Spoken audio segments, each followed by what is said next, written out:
You know, as I strolled the city, I looked around for what buildings made sense, what buildings were iconic, what buildings would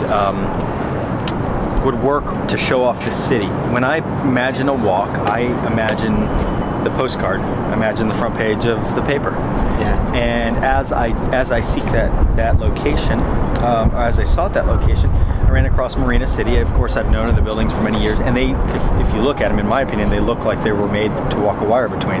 It's the way my mind works. But so as I got up, I got permission to go up on top of Marina Tower West, went up top and started looking around and went, you know what?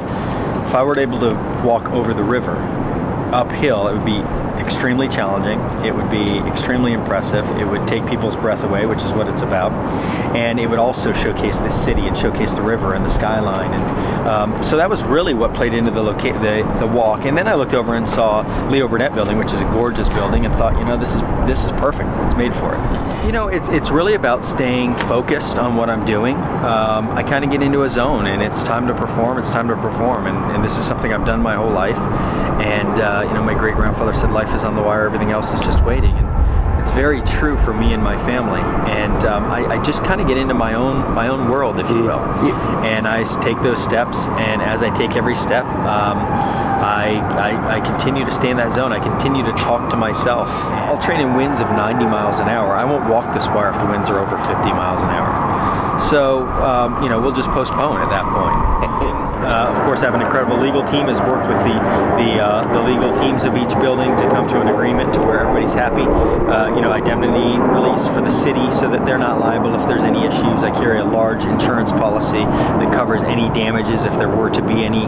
And how much is your insurance policy? I carry $20 million of liability. And you know, those are all factors that come into play. We are, you know, safety is our #1 priority and concern. I know that sounds crazy because of what I do, but everything that goes into it, it's important that that wire is completely safe and stable, that I don't have to worry about that, so I can just focus on my skills and what I've trained for.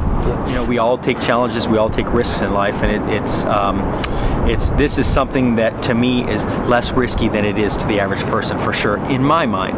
Yes, there's danger there, of course, but there's dangers, again, in everything that we do, and as long as I train and prepare properly, you know, I'll have a great outcome on that night, November 2nd. I'm guessing the time from the time I start to the time I'm done walking across that second wire, it'll probably be about 45 minutes. As far as I know, for my rigging, we won't be using any helicopters. We try to not disrupt the city whatsoever, so we'll be rigging this overnight. It'll happen on an evening after work hours. It'll start no earlier than 9 p.m. The actual where we have to shut anything down of any substance. You know, we may need a sidewalk or something like that, but we won't shut any main thoroughways or roads down until 9 p.m. and everything should be open back up by the next morning, probably 5:30 in the morning.